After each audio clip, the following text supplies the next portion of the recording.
Why is antibody testing getting so much news right now? Well, antibody testing is important to detect the sign that your body is responding to a foreign particle inside the body. So antibodies are produced when your body detects a foreign substance, and then cells come and start making the antibodies. And there's two types of antibodies. The first type is IgM, that comes right after you get an infection.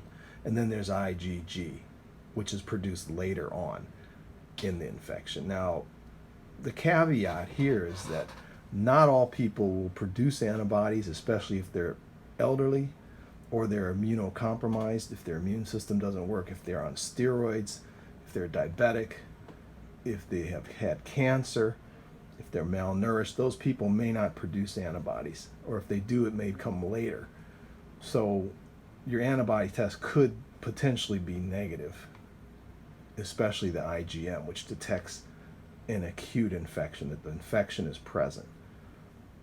Now, or your IgG may be negative, that the patient may not have enough immune response to produce antibodies. So that is why detecting the antigen is important. And the antigen is the actual viral particle. And this is what is being tested when the swabs are being done in the back of the nose. Okay, that is what you also want to be able to detect.